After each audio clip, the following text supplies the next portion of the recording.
시편 150편입니다. 그동안 아주 긴 시간 우리가 시편을 봤는데 오늘 드디어 150편으로 대단원의 이제 마무리에 들어갑니다. 자, 우리 1절로부터 6절 한 목소리로 읽도록 합시다. 시작.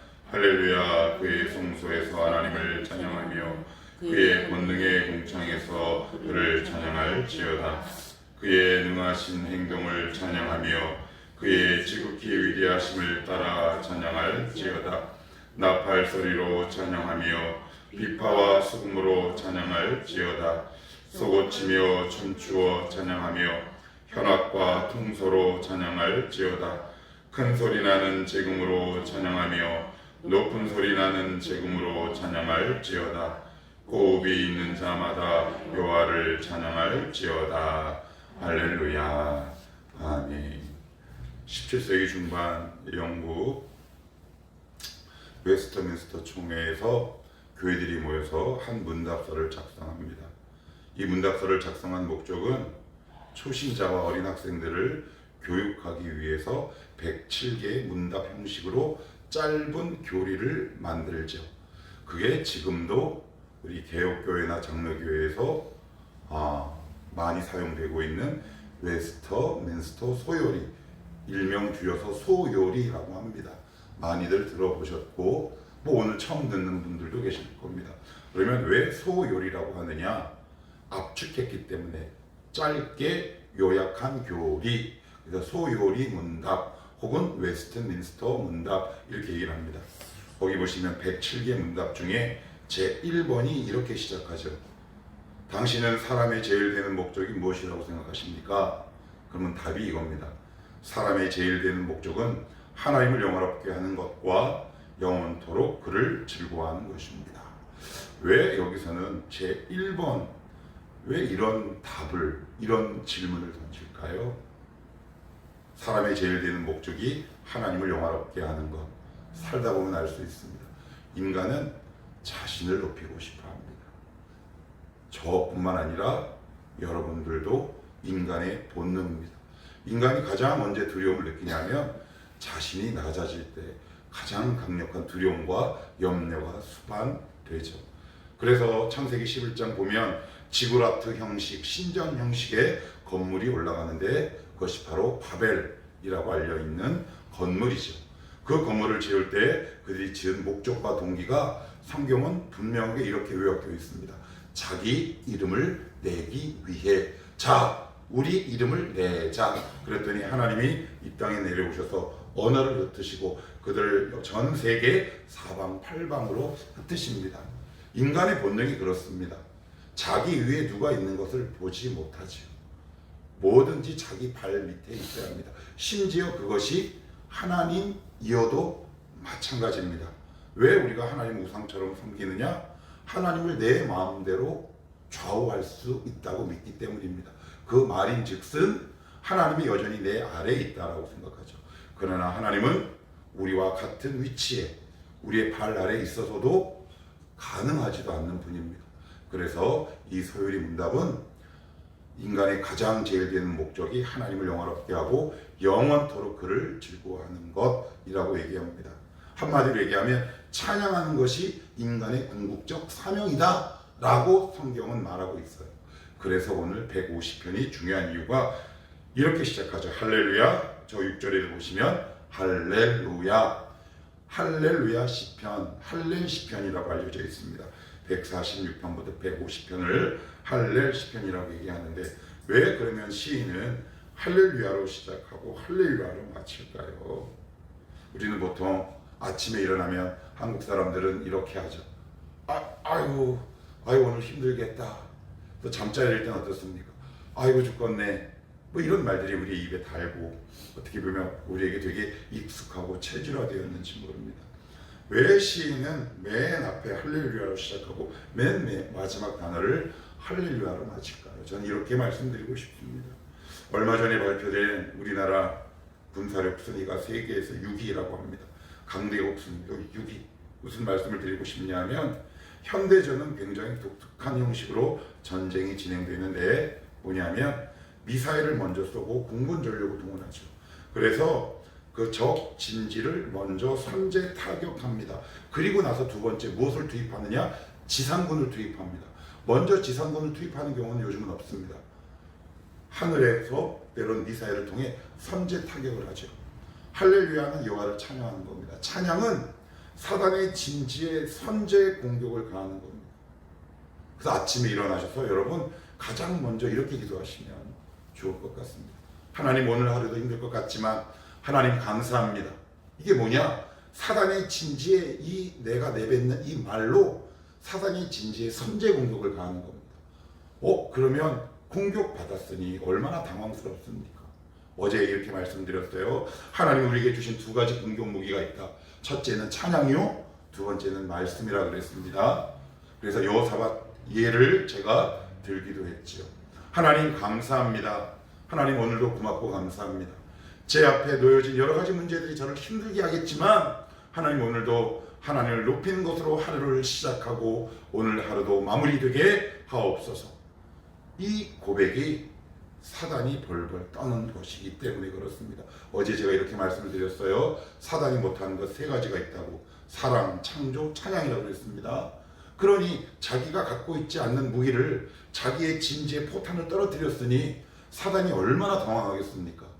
오늘 아침에 여러분들 이렇게 기도하시고 매일 순간마다 이렇게 기도하시기를 저는 정말 축복합니다. 하나님 감사합니다. 제 상황이 마음에 들어서가 감사가 아니라 하나님 오늘도 이 감사를 통해 감사하는 일들이 많아지게 도와주시고 이 감사 열매가 내 삶 속에 맺어지게 하옵소서. 이 찬양은 뭐라고요? 선제 타격이라고 그랬습니다. 그래서 늘 수비적인 자세만 취하지 말고 찬양으로 먼저 사단의 진지에 미사일과 포탄을 퍼붓는 행위, 그것이 뭐다? 할렐루야, 여호와를 찬양하라. 하나님 감사합니다. 하나님을 높여 드립니다. 이렇게 선제 타격하시라. 자, 그러면 그 다음에 굉장히 중요한 말이 있습니다. 그의 어디요? 성소에서 하나님을 찬양하라. 이 성소가 어딜까요? 성소.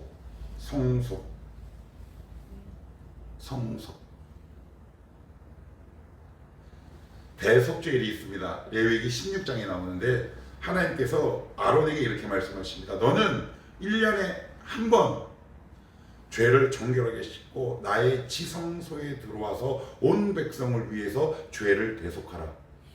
여기는 미크다심이라고 얘기를 하는데 문맥에 따라서 성전 전체를 얘기도 하고 전체를 이야기하기도 하고 지성소를 따로 얘기도 하기도 합니다. 근데 여기서는 지성소까지를 포함하는 겁니다. 무슨 얘기일까요? 지성소는 누구만 들어갑니까?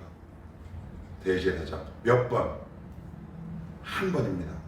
지성소는 하나님께 있어서 인간으로 따지면 안방입니다. 안방은 누구에게도 내어주지 않습니다. 손님도 안방을 함부로 들어가지 않아요. 안방에 들어가 장롱문을 여는 손님은 없습니다. 심지어 자녀도 엄마 아빠의 은밀한 공간 함부로 들어오기 어렵지요. 성소에서 찬양한다라는 말은 찬양하는 자에게 주시는 하나님의 특권이 있습니다. 무슨 뜻이냐? 내가 안방을 다 내어주마. 이게 얼마나 놀라운 특권입니까? 안방은 주님과 교제하는 가장 친밀한 장소입니다. 가장 밀접하게 만나는 장소라고요. 하나님과 밀접하게 만나고 싶으시다면 있는 힘을 다해 하나님을 찬양하고 높여드리는 겁니다. 때로는 어떤 사람들은 이렇게 얘기합니다. 저부터도 역시 예외는 아니죠. 이렇게 얘기해요. 하나님 찬양할 거리가 없고 감사할 거리가 없고 하나님을 영화롭게 할 거리가 없습니다. 그러나 오늘 말씀을 보시면 1절에 그의 어디요? 성소. 그 다음에 그의 권능. 이게 뭐예요? 장소죠? 장소. 자, 그 다음 2절에 보시면 그의 능하신 행동. 하나님의 성품입니다. 자, 그러면 3절은 나팔소리. 4절은 뭐예요? 소고. 4절. 이게 뭐예요? 큰 소리 나는 재금. 도구죠. 도구. 장소. 방법. 도구. 이것을 딱 한마디로 줄이면 뭘까요? 태도입니다. 얘들아, 나는 너희들의 감정과 기분에 따라 찬양을 받고 안 받고 할 존재가 아니다. 그런데 우리는 이렇게 찬양하죠. 내가 좀 감정이 올라오면 하나님을 찬양합니다. 그러나 성경이 말하는 찬양의 본질과 원리는 내 감정과 다르다라고 얘기합니다. 조금 더 쉬운 예를 들어보겠습니다. 때로는 저도 여러분에게 몇 번 말씀드렸지만 하나님 앞에 기도하러 나올 때 여러분들 늘 기도하고 싶은 마음이 항상 충만하십니까? 아니면 굴곡과 약간 변동이 있습니까? 변동이 있습니다. 그런데 초신자이고 훈련되지 않은 사람일수록 감정과 기분이 쉽게 휩싸이죠. 아이, 오늘은 기도빨이 좀 되네 라는 고백하신 적 있죠. 아, 오늘은 기도가 잘 안 되네 라는 이야기 해본 적 있으시죠? 그럼 저는 있을까요, 없을까요? 있습니다. 그럴 때 제가 어떻게 하냐? 제가 여러분들에게 수없이 내뱉은 말을 제가 다시 소환합니다. 제가 여러분들에게 이렇게 말씀드렸습니다.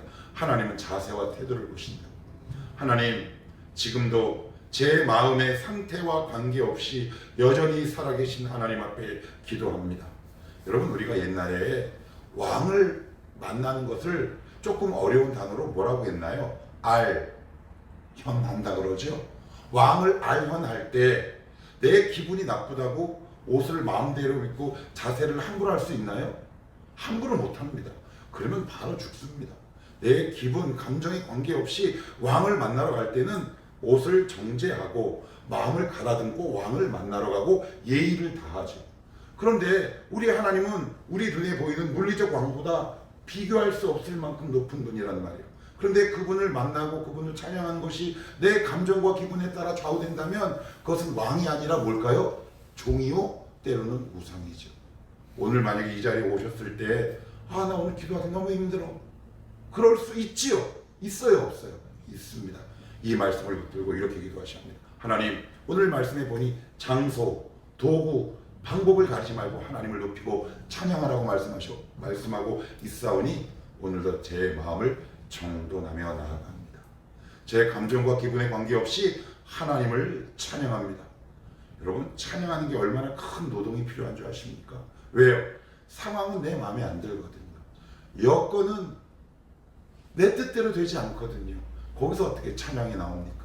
그러나 이 찬양은 선제 공격이요, 이 찬양은 하나님이 무엇을 내주는 행위와 같다? 안방입니다. 이 지성소는 누구만 들어온다? 대제사장만. 구약시대니까. 그렇죠? 1년에 몇 번. 지금 구약으로 돌아가 보는 겁니다. 그런데 하나님이 어느 날 찬양하는 우리에게, 야, 다은아, 너 이리 와. 왜요? 너 지성소로 들어와. 여기서 들어가면 죽어요. 아니야. 찬양하는 너 보니까 여기 들어와도 돼 라고 특혜를 지금 베풀고 있는 거와 똑같습니다. 그러니 찬양의 능력이 얼마나 위대합니까? 하나님을 여러분들의 마음과 뜻을 다해 찬양해 보십시오. 하나님, 오늘 기분이 저 찬양할 기분 아닙니다. 그건 우리들의 기분이고요. 만약 내 마음이 그렇다 해도 우리의 마음과 태도를 다해 하나님을 찬양할 때 하나님은 어떻게 해요? 성소에 우리를 들이신다. 이것은 사람으로 따지면 안방을 내어주는 행위와 같다라고 이야기를 합니다. 자, 그러면 두 번째, 왜 이렇게 찬양하고 하실까요? 왜 이렇게 1절부터 6절까지 찬양하라, 찬양하라, 찬양하라, 찬양 노이로제가 왜 이렇게 걸릴 정도로 하나님은 이 찬양을 강조하실까요? 두 번째 이유는 찬양은 왜 하냐면 이겁니다. 승리할 것을 확신하는 겁니다. 좀 더 쉽게 얘기할까요? 하나님이 이루실 줄 믿는 가장 강력하고 극적인 믿음의 행위가 바로 찬양입니다. 하나님, 제 상황은 지금 다운됐습니다. 그러나 이 환경을 통해 저를 승리케 하시는 하나님을 찬양합니다 라는 것은 하나님을 믿는다는 얘기입니까? 불신한다는 얘기입니까? 믿는다는 얘기입니다. 그래서 여러분, 찬양은 믿음의 가장 강력하고 적극적인 행위입니다. 아니, 패배할 거라고 생각하는 사람이 어떻게 찬양이 나오겠습니까? 그래서 찬양은 단순히 멜로디를 읊조리는 것이 아니라, 하나님, 지금 제 눈에는 이 상황이 저를 패배할 것 같이 보이고 그렇게 느껴지지만 이 상황마저도 역전시키셔서 저를 승리케 하실 하나님을 신뢰합니다 라는 믿음의 고백입니다. 그러니 신앙의 출발점이 다릅니다. 어떤 사람은 패배할 줄 알고 싸우는 사람, 어떤 사람은 승리할 줄 알고도 싸우는 사람. 제가 재밌는 비유 한번 들어볼까요? 제가 예전에도 한번 들었는데, 저는 초등학교 6학년 때 이상한 소문이 교내에 퍼졌어요. 키가 크다는 이유로 진성이가 장안초등학교 싸움 짱이래. 저는요, 물주먹이에요. 키만 커요. 힘이 없어요. 그런데 어느 날 제 반에 진짜 싸움을 잘하는 일명 돌쇠 같은 아이가 한 명 있었거든요. 그런데 걔랑 싸움을 붙었는데 이 녀석이 저랑 싸우기 전에 막 우는 거예요. 근데 맞기는 제가 훨씬 많이 맞았어요. 그런데 어떻게 하다가 소 뒷구름 치다가 뭐 밟듯이 걔를 이렇게 판에 딱 때렸는데 맞는 거는 제가 많이 맞고 우는 것은 저 친구가 울더라고요. 그래서 소문이 덮어졌어요. 진성이가 싸움 좀 못해요. 덩치만 크지. 왜 그랬을까요? 걔는 저랑 싸우면서 제가 1등이라는 위압감에 눌렸어요. 질 거라는 자기 나름대로 믿음과 확신이 있었다는 말이에요. 내가 믿음 생활에 있어서 승리할 거라고 확신하고 이 싸움에 나가는 것과 아유 나가면 지겠지 라고 말하는 것과 어떤 사람이 이길 수 있겠습니까? 사단은 오늘도 여러분들 마음에 이렇게 공격합니다. 너 이 싸움 분명히 진다. 너 분명히 질걸. 분명히 져. 라고 우리를 세뇌하고 공격하기 시작합니다. 그 음성에 속지 마시고 선제 타격하시라. 하나님, 지금 비록 이 상황이 제 마음에 들지도 않고 감당하기 어렵지만 우리를 결국 승리케 하시는 하나님의 역사를 신뢰합니다. 오늘도 이 찬양을 통해 가장 적극적인 믿음의 행위를 표현할 수 있도록 도와주시옵소서. 찬양은 뭐다? 가장 적극적인 믿음의 선포의 행위라 그랬습니다. 예, 그래서 찬양을 해야 한다. 자, 마지막으로 6절 읽고 오늘 말씀을 정리합시다. 자, 6절입니다. 시작. 호흡이 있는 자마다 여호와를 찬양할지어다. 할렐루야. 여러분들의 인생이 할렐루야로 끝나기 때문에 그렇습니다. 여러분, 이런 말이 있습니다. 끝이 좋아야 진짜 좋은 거죠. 그러나 여러분, 그 말에 속지 마십시오. 성도는 끝만 좋은 게 아니라 시작도 좋을 수 있고 과정도 좋을 수 있습니다. 할렐루야로 시작하고 할렐루야로 마무리되는 인상이라면 처음과 끝이 좋으면 다 좋은 거 아닙니까? 그죠? 예, 하나님은 우리의 이 고백을 받아서 우리를 승리케 하신다. 찬양하고 싶을 때 찬양하는 거 아닙니다. 때로는 마음에 안 들고 때로는 쓰리기도 하지만 여러분 감정이 안 좋다고 해서 하나님 안 계시는 거 아닙니다. 그럴 때 자세와 태도를 바르게 하시고 오늘도 여전히 살아계신 하나님 앞에 기도하시고 찬양하십시오. 이것이 결국 오늘 우리의 하루의 삶을 이기는 첫 걸음이다. 그래서 이 고백이 시편 기자의 고백으로 국한되는 것이 아니라 우리 모두의 고백이 되시기를 주님의 이름으로 축복합니다. 기도합시다.